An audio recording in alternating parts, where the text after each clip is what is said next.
Hello, and thank you so much for being here at the Ransom Center this evening. It is our great pleasure to introduce Rob Barry and Mike Barsanti, the creative minds behind Ulysses Scene, a graphic adaptation of James Joyce's classic work, Ulysses.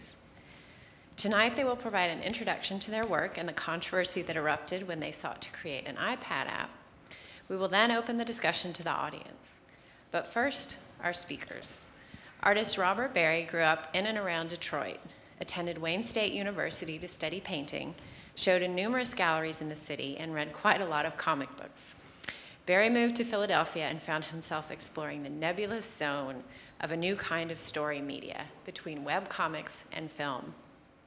Mike Barsanti, Ulysses Scene's resident scholar, has been tasked with taming the 1,000,001 references and allusions in Ulysses.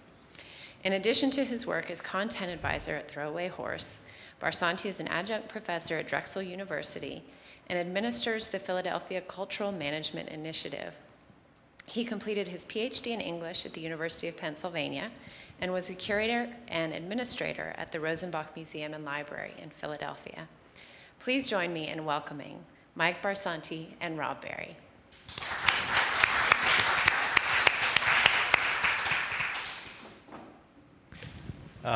I'm Mike Barsanti. I want to thank you for coming out tonight, and I want to thank Danielle for making us so welcome here. It's a great honor to be here at the Ransom Center. As a sometime Joyce Trekkie, I am often explaining to Rob the culture of the Joyce world, and I'm saying that the Ransom Center is one of the great holy sites in the Pantheon. And so to be able to be here and to be talking to you about Ulysses Scene and our work is it's a great privilege. So I'm glad to be here. When we were asked to think about a title for tonight's talk, I was thinking about this photograph, which you see in the exhibition outside. And in it, there's a little glimpse here of a famous headline called The Scandal of Ulysses. This newspaper, it was a sporting newspaper that normally just gave handicaps in the horse races and gave sort of sports information, but they heard about this book, Ulysses, that had just been published in Paris. And published a scandalous review sort of excoriating it for its obscenity. And of course, sales of Ulysses went through the roof after this was published and everyone reading the great sports broadsheets came out. So to me, this moment had a kind of resonance for thinking about our story and the story of Ulysses Scene, where our brief scuffle with Apple and the iTunes store turned into a kind of media explosion. And that's part of what we wanted to talk to you about tonight, was to give you a little history of the project, tell you about what Ulysses Scene is about, why we thought this was a good idea, and then what happened when we brought it to the iTunes store and what followed that. So Danielle, if you'd... I wanted to start, I wanted this to be my second image just because the headline really kind of tells it all. This is all you need to know tonight. This was note the date actually, Sunday, June 13th. This was, many of you are perhaps familiar with the blog Boing Boing, which is a really fantastic blog that charts all that's new and wonderful, particularly in the world of digital media, electronics. It's a very wide-ranging blog. But it's one if you are lucky, they have a huge readership. And if you're lucky enough to get mentioned on Boing Boing, it means that you're going to get a lot of attention or a lot of web hits. And this is arguably my favorite headline. Really, in some ways, what's noteworthy about what happened to Ulysses Scene was how that conflict with Apple, which was not a major battle with them, but was significant, got blown up in the electronic media very quickly and caused Apple to change its mind very quickly. And this was one of the key articles that helped turn it around. It also has the keywords of penis, Ulysses, and iPad, like 3 days before Bloomsday. That's right. It's like a perfect storm. That's right. And if you're thinking about SEO optimization, this is really the way I would go. Next slide, Danielle. This is one of the first images from the comic. I thought this would probably be a good time to have Rob talk a little bit about where the idea for the comic came from and how it all started. We really do want to kind of move through some of these slides sort of fast and talk about what this exhibit is about and why we're here and freedom of expression. And that seems to me that that should be less about us talking and more about us talking as a group. But I'm going to kind of go through some of the history of where we were in 2007. Mike and I first met, and prior to that, I had seen I'd been to a Bloomsday reading at the Rosenbach Museum in Pennsylvania, and was sitting with another cartoonist and saying that I felt that that no other medium except for comics could really capture Joyce, and that comics had a unique position for that due to the fact that in comics, unlike film, there's a plasticity of time that works well for the novel, and there's also a certain resonance of visual imagery that helps you place the different sort of bouncing illusions that Joyce makes within the text. So that being said, I first thought of that probably in 2005 or 6 before Mike and I met. And then we met when the iPad was still a dream and the iPhone had just come out. And I was like going, I think they're going to make this bigger. But at the time, I was like, well, here's a crazy idea. Let's see how it works as a comic in very small panels. So when Mike and I first talked, and he was still at the Rosenbach, we were talking about it as a phone comic that you could kind of use each image as a way to go deeper and get more of the text. Danielle, can you go to the next slide then? So that was kind of how it got together. But then one of the things that Mike noticed, and one of the things that we began to talk about, is that, well, if they do get this into a web-based format, you have the ability that an enhanced book has, rather than just a repurposed comic or ebook, where you can dive through in a web-based format. So not only am I adapting into the form of comics, I'm using comics as sort of the front door for digging deeper into what's going on, but still giving people placement and senses of where the characters are and for what. And I think you wanted to talk about what that does as a Joyce fan, for what that does in drama.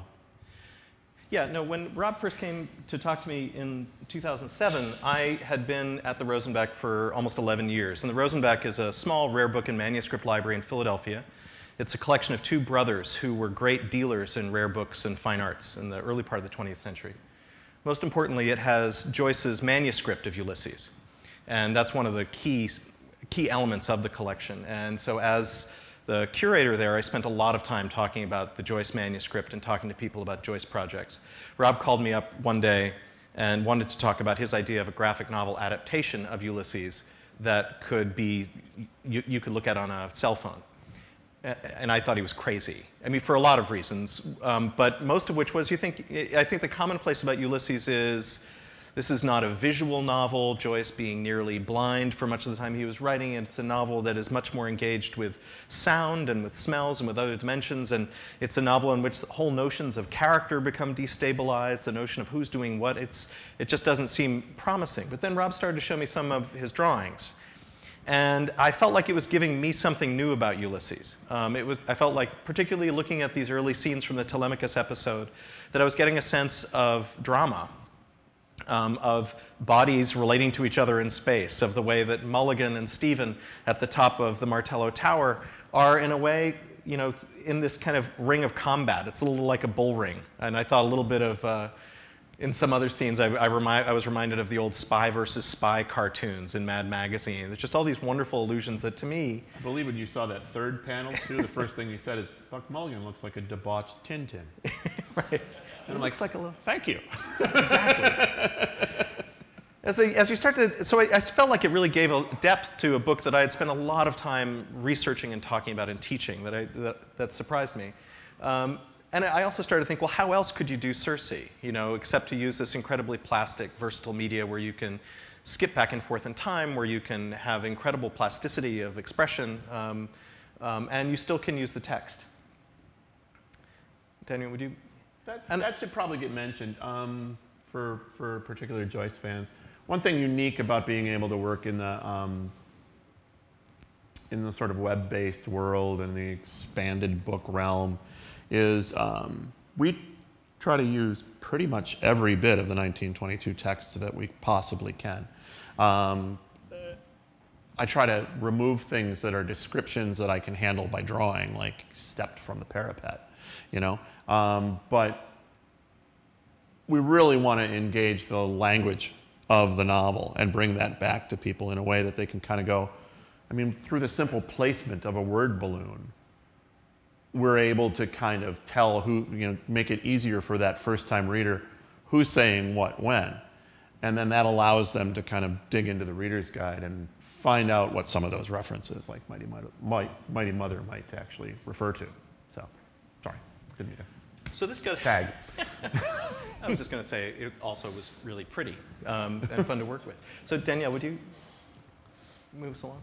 So that was 2007. We started to work on a website, and the website we felt had to have a number of components to it. And the way I often think about it is to think of a three-layer cake. On the top is the comic, which stands by itself. Below the comic is a reader's guide, which for some of Ulysses I've written. There's another contributor named Janine Utel, who's a professor at Widener University, who's written another chunk of reader's guide. And then there's also a commentary section. So we have comic, sort of commentary, and then a kind of community participation part of those three layers. As we started to hear more about tablet computing, it quickly occurred to Rob, really, that the iPad was going to be a perfect vehicle for the work that we were doing. And so we started, this has been a kind of charmed project in many ways. You know, when Rob first approached me with this idea, the first thing I said to him was, we're going to need a lawyer to help us navigate the copyright issues on this. We can't just go do this. We will be approached by the estate. We need legal advice. Standing joke with other cartoonist friends of mine is that most people look for an inker. I had to look for a copyright attorney. Yeah, first thing is a lawyer. So then, but like within, you know, then we had one. One of our partners in Throwaway Horse is a copyright attorney. Who has the resources of his legal, you know, his law firm helping us out. We need a web designer. We found a web designer. We need a company to help us turn this into an iPad app, and Bunsen Tech is one of our partners. They've done the work around this, becoming an iPad application. It was in the fall of 2009 and winter of 2010 that we began to really gear up and start to think about producing this as an iPad application. But in all of our reading and preparation for doing an iPad application, we kept hearing one thing, which was that Apple, through the iTunes Store, was going to be vigilant about making sure that the iPad did not become a vehicle for pornography, and that this was going to be a family-friendly device, and that the iTunes Store was going to be policed quite vigilantly to make sure that no nudity or no obscenity turned up in iPad applications. Of course, you can access the web with an iPad, and the world awaits you there. But as far as what's in the iTunes Store and what is an app, that was important. So we knew that, I'm getting ahead of myself a little bit. I put these slides here to talk a little bit about what the app does. We'll get there. So we can quickly move through these. This is another page from Telemachus. Would you give me the next slide? As you're reading these slides, you can tap on the screen, and here's the reader's guide, the one right before it, if you can swipe back for a second. You tap on the screen, you get, the slides aren't doing what we want them to. Reader's guide. Dramatis Personae. Reader's guide. Now you stay there. No back again. Apple products, you defy us. That's quite all right. I think actually, I think we've made the point. We can just keep moving forward, actually. We actually don't know much we can go about to the next technology one. that we're working with. So we could tell already that there was going to be a collision at some point between our comic, which was taking one of the most, in some corners, one of the more notorious works of literature of the 20th century, and bringing it into the iTunes Store. We weren't quite sure how that conflict was going to shape up, and we're just really talking about the first episode here. But we knew that there were some issues. And one thing that we knew might cause some issues was some of the nudity that occurs fairly early on in the chapter. I noticed you didn't use a laser pointer after. Okay. You were like, no. Bunsen Tech, our iPad designers, advised us that we might run into some difficulty with some of the nudity that appeared in the comic. This page shows you one of the pages they were concerned about. It's the first boob shot in the, at this point, that was probably page 37. So in the first bit of the comic, we said, hey, there's boobs here. Let's send Apple that and see what happens, what comes back from them. I should say, before we show them the later stuff that's going to have more full frontal nudity to it. I should say that those of you who are familiar with the text know that there isn't actually an explicit reference here that we're illustrating with these troublesome images. But this was Rob's sort of interpretation of the scene that I think gives this sense of Stephen's projection of the milkmaid as being a kind of, what's the word I'm looking for? You know, sort of court she's follower. The messenger of the morning. She's the Shem Van Vogt. She's the, you know, she's Pallas Minerva coming to Telemachus. I mean, she evokes many things, and one of the key elements in trying to deal with a work like this as an illustrator was how do I tap into that, but also tap into Stephen's sort of framework of mind. And to some degree, one of the things that made this a particularly pivotal page for me was it was at that point in the comics history probably my favorite page of, yes, I think comics will work here. Not sure, because I still haven't done the Proteus chapter, but I think this might work. And so it was a particular test case for a lot of us that way. Yeah. And then if you go to the next slide, this is what they said.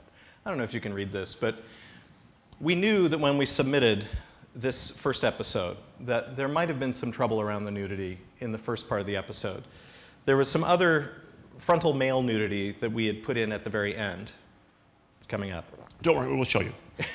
So we thought, okay, we're going to submit up to a certain point, see what happens, and then we can update the app at a later time, believing that there may be a different standard of review that would be applied to an update as opposed to the initial filing. This is what we got back from Apple.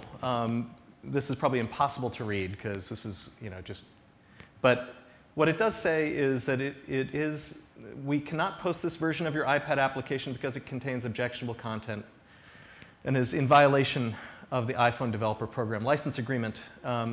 Applications may be rejected if they contain content or materials of any kind that in Apple's reasonable judgment may be found objectionable.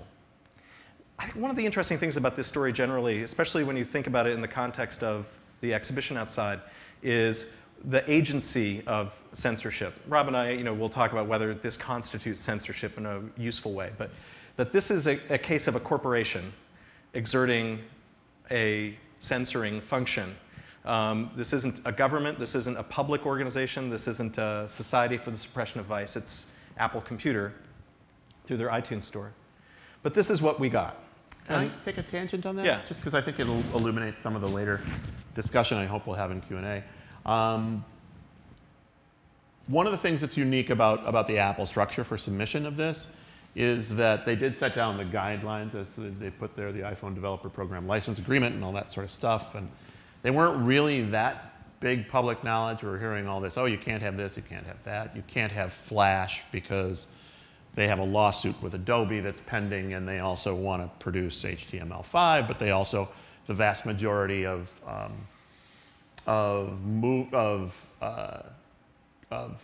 porn sites and free movie sites and pirate sites all run off of Flash, so they're like not going to allow Flash on this new thing. When this is coming out, this is a big deal. This is a new version of what your laptop can do that's supposed to be cooler, developed by the leading tech company in the world, and they're trying to say, hey, this is really great, but we don't want to talk about all that other stuff you might use it for. So they put it behind this envelope, and then they put the application that we made as businessmen got submitted to a bunch of people who review apps. They do not review artistic content. They do not decide what has merit. Chad, having called the company, Apple, about this, talked to somebody who has since gone on to work in an Apple gulag somewhere, we've never heard from him again, didn't seem to know anything about James Joyce, the novel, didn't mind. He said, if it's got breasts, you can't have it. Can we pixelate them? No. We can't do any of that. Now, they didn't tell us we couldn't have it on our website. They didn't say that the browser device that we had in there wouldn't allow them to go to the website. It just said that their product, their content that they wanted to show on their shelves could not have naughty bits. So we had to make a decision as a new company trying to feel that we had a new version of an enhanced book, a different type of a comic, as to what we would do. Would we change our content in order to still have the first one out there in a very new environment that we knew would change? Or would we say, oh, darn, they told us we can't sell our books here, and there's no other place to sell our books, so we don't get to sell books. We decided to take a two-pronged attack to this notion. So if you can go to the next slide. So you're going to see this version. And while I tend to think that the panel with the squirting Dougs is really probably the most potentially offensive, we decided to go to next panel, if you can. Just changing that. And suddenly it was fine. I don't like it, but suddenly it's fine. If you can go to the next slide. This little shot of men bathing in a swimming hole in a completely non-sexual connotation got turned into this, oh, somehow there's something still making waves there, but we don't know what it is any longer. If you go to the next panel, we have this full standing shot of Buck Mulligan where he's, sort of supposed to be there and revealing himself in a very akimbo pose, and we turned it into this. So, somehow he now becomes centered in a different way than I personally preferred. In the next panel, we have this shot that, for those of you who are Joyce fans or even Catholics, you know that he's sort of doing John the Baptist there with that pose, and who stealeth from the poor, while his penis is pointing to earthier matters. That's gone in this next version. So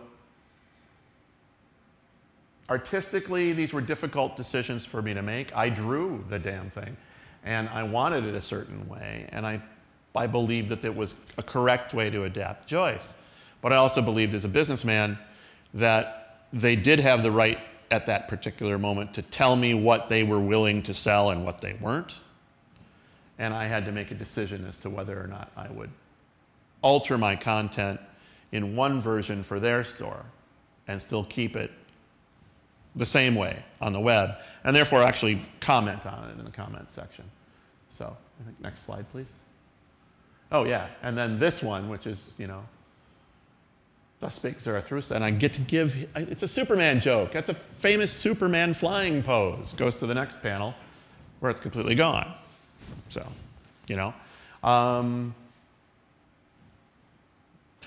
in some ways it was a big concession to make. But what we did, and I said it was sort of a two-pronged attack, we had already received quite a bit of attention from putting it on the web in the previous year. We had actually, this was gearing up for Bloomsday 2010, as Mike mentioned, and the website had already launched in 2009, and the Telemachus chapter was up with the comment section in that version. And we'd received some good attention from the media for that. So we contacted our media people, and we said, hey, thank you for supporting us. This is what's going on. We are putting this version into the Apple Store, but we're still keeping our version over here, and it's not going to have the naughty bits, and we thought you'd like to know. So Bridget Alverson from Robot 6, a very big comics reporter, did a very in-depth article about that. If you go to the next one. Macy Helford, who had also done a lot for us at the New Yorker, said, oh, I totally want to cover that, and did a big thing about it. And then the next thing is it went into, as Mike puts it, the echo chamber that passes for modern day journalism. And Mike, do you want that one? Since you got that wonderful quote. Right.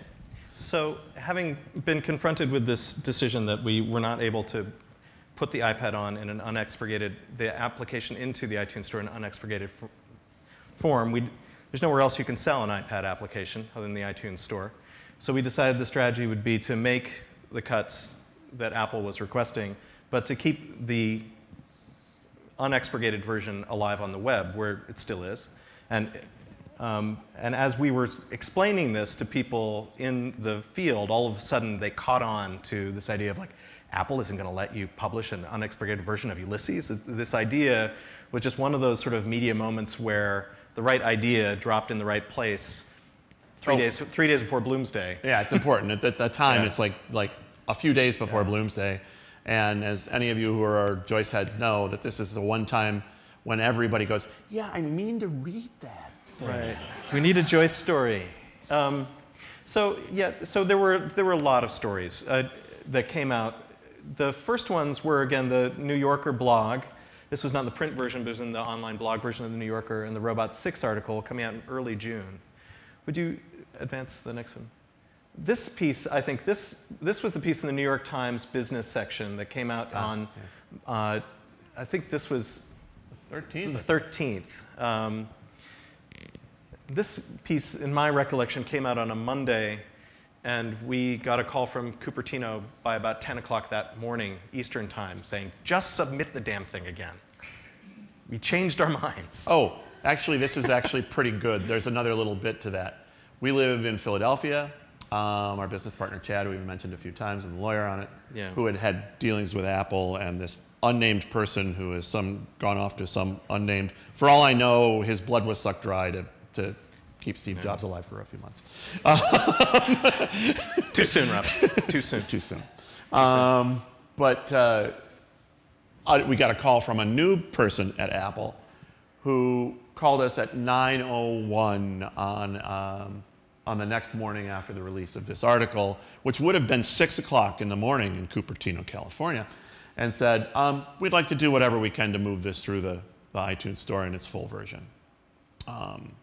And we were, of course, very happy because ultimately common sense had prevailed, and it's a victory that Joyce had won 88 years earlier. It wasn't really us, but.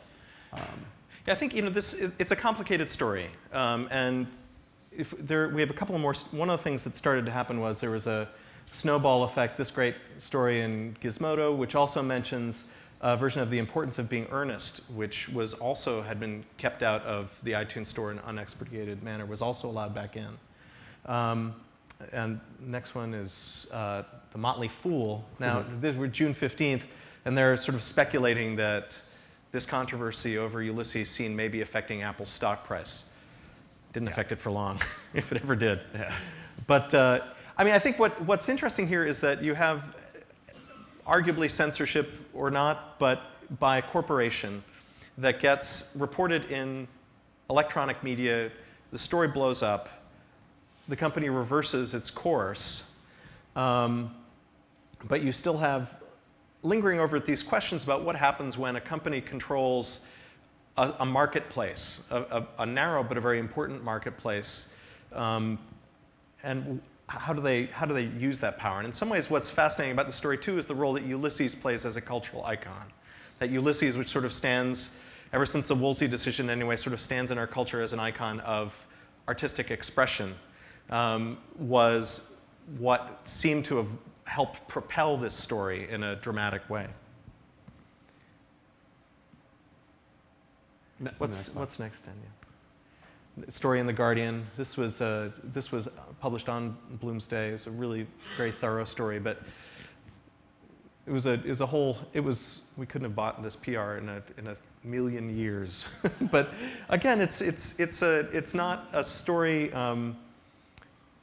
It has a lot of nuance to it, but I think it also is, especially again looking at the examples of censorship you see out in the other room. This is a very different take on it that involves elements of technology, that involves elements of corporate control, that involves elements of a new and robust media reporting presence that make it a little different. And finally, this was a story on All Things Considered that ran on Bloomsday. I